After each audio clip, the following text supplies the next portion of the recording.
Good afternoon to everybody. A short message for Parshat Balak. Last year, at about this time, we visited the yeshiva of Gush Etzion because there was a parent and a student Shabbaton. So actually we went on Parshat Pinchas, but at that Shabbaton, during the time of Suda Shlishit, so one of the Rosh Yeshivot of Gush Etzion, Rav Moshe Lichtenstein Shlita, the son also of the great Rav Aaron Lichtenstein, who in turn is was the son-in-law of Rav Yered Rav Soloveitchik, Zecher Tzadikim Livracha. And so, as I said, at Suda Shlishit, Rav Moshe Lichtenstein gave a short Dvar Torah, a short by his standards. Not it wasn't 5 minutes. Bekitzur, he made a very, very interesting observation. He said that for the last 40 years, since the Jewish people came from Mitzrayim, until they came, they're now on the brink of going into Eretz Israel. They mamash encamping just on the eastern side of the Jordan. So during these 40 years that the Jewish people trekked in the desert, they lived a very isolated life. It was a life that basically for most of for a large period of time they were at Har Sinai, and most of the time they were at Har Sinai. And then afterwards they trekked through the desert, and they had really no real contact with the outside world. They were directed and focused in accepting, understanding, developing themselves through the Torah. That would happen for the last 40 years. And now Rav Moshe says that we find a fascinating thing. I mean, it's a very tragic, that in their first encounter with the world at large, in other words, with the daughters of Moab, it was an absolute failure. The Torah tells us that the Jewish people were encamped in Shittim. They were staying in Shittim, and then they started to interact with the daughters of Moab immorally, and also that they worshipped idols. Bekitzur, by the time this first interaction had finished, there were 24,000 people who had died. Just an incredible amount of people in a plague that Hashem brought on Bnei Israel. So what Rav Moshe said, besides the actual observation, was what happened. What happened over here that the Jewish people, in their 40 years of development, how is it that their first meeting with the outside world, it resulted in such disaster? First of all, he made in parentheses, he made a very interesting comment. He said that the Jewish people, even if they wanted to somehow familiarize themselves with other cultures, were rebuffed by the nations of the world. The nations of the world didn't allow Am Yisrael to interact with them.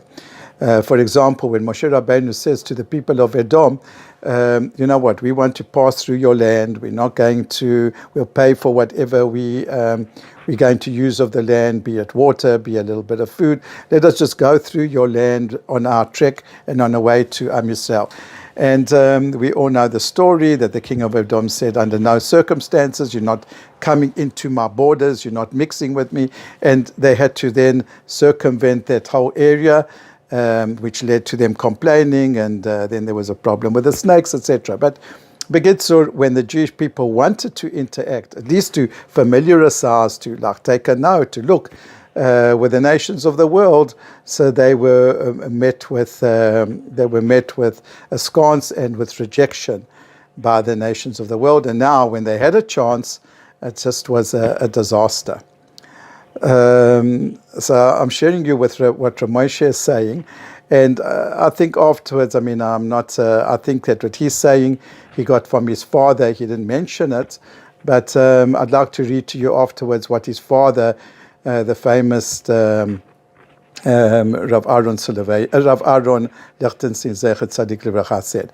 So, Bekitzur, what Rav Moshe was proposing was as follows: that when the Torah describes at the end of the Sidra the Jewish people encamping in Shittim, it uses the word as follows. It says, "Vayeshev Yisrael b'Shittim." Vayachel ha'am niznotel benot Moav. Israel was staying in Shittim when the people began to behave immorally with the Moabite girls. So Rav Moshe says that, this word Vayeshev, it's an eye-opener, and this is the indication of what went wrong. You see, it could have said Vayachanu. Vayachanu is that they encamped. See, what does Vayeshev mean? Vayeshev is always used when we finally feel that we've reached our destination and now we can sort of relax and sit down. The fact is that they didn't really get to their destination because they are still now supposed to cross over into Eretz Yisrael. So it should have said Vayachanu. And he says by the Torah, he brought a lot of proofs which we don't have to go into. Vayeshev Yisrael means that the people felt at home. They let their guard down. Vayeshev, they felt relaxed. They felt calm. And that was exactly the problem what led to this debacle. Because he says, of course, the Jewish people aren't meant to be isolationists. And even though it says Am Levadad Yishkon, Adam Levadad Yishkon means that there's a part of us that has to remain in a special relationship with Hashem. And as Rav Soloveitchik said many times, there's no way that this is a metaphysical concept. There's no way that the non-Jewish world can understand this special relationship with all the explanations in the world. There's always a side in which we are alone. Alone, as Rav Soloveitchik says, or lonely because we're not understood and we cannot be understood. But be that as that may, the Jewish people were meant to interact, Liot or Lagoyim, not only as an example, but interact with the world. But the point is that the Jewish people interacted with letting their guard down completely, being totally relaxed, and not being self-critical, not approaching the interaction with the cultures of the world in a more judgmental, a more careful, a more cautious assessment of what that culture has to offer. And that's where the problem lay. And that was the failure. So Rav Moshe is saying, of course we have to interact. Of course we have to be involved. Of course we have to have a synthesis between Torah and between general culture. I'm not going now into the whole inyan of synthesis and modern orthodoxy. It's irrelevant to what we're saying now. But what he's saying is there does have to be an interaction, but that interaction has to be approached with caution, with criticism, with assessment, with knowing that the Torah is primary. And then, when one interacts in that way, then the results will be good.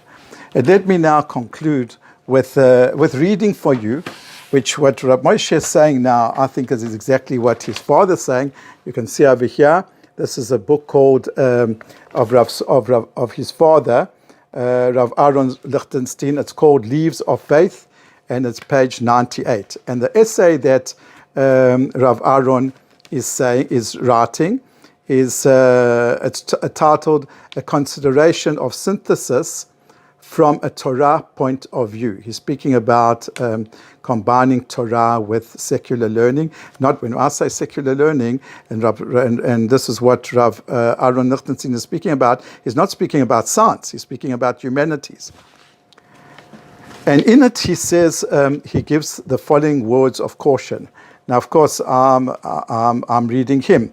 I haven't got the same shoulders as he has, but he has. He was a Rosh Hashiva, a very passionate, in many ways, Haredi Rosh Hashiva, who was a professor of English at Harvard. That's what makes Rav Aaron, Zecher Tzadik Livracha, so unique. A Rosh Hashiva, none other, but a professor of English at Harvard. And in this book over here, as I say, in this essay, he writes as follows. First of all, he speaks about the problem of influence. And so he says, the importance of viewing all subject with a critical appraisal of their relation to Torah can hardly be exaggerated. I am a professor of English. I've learned English literature. I've learned English philosophy. I'm enamored with English philosophy and English literature. But he says, I cannot exaggerate that when we read these subjects and learn them, that we do it with a critical appraisal of their relationship, whatever I'm learning, to Torah. And I can't exaggerate, he says. He says, failure to do so can only lead at best to intellectual schizophrenia. People who think one thing, they got it like a schizophrenic. They come and they learn Torah on the one hand, but their mind is totally a goyish mind. There's nothing Torah in their mind. And so he carries on as follows. He says, I doubt that any yeshiva student has ever been much corrupted by Augustine's Confession or Aquinas' Summa. And listen to this. Can the same be said of Ibsen's drama and Whitman's poetry? Can the same be said of Berlioz's music and Titian's art? Do we recognize the determinism latent in the writings of so many social scientists, often so pervasive as to be assumed rather than stated? Are we taken in by the quasi-religion of an Emerson or a Carlyle? Do we judge political events by religious standards? Do we judge political events by religious standards? And so what he says is over here that yes, Rav Aaron says, of course, to go to university, of course, to do the humanities, which is loaded, but then to know that to have a Torah outlook and to measure everything with scrutiny and with caution. How does this fit in with Torah? And that was the problem. That was a terrible tragedy that happened, that after, with all the Jewish peoples being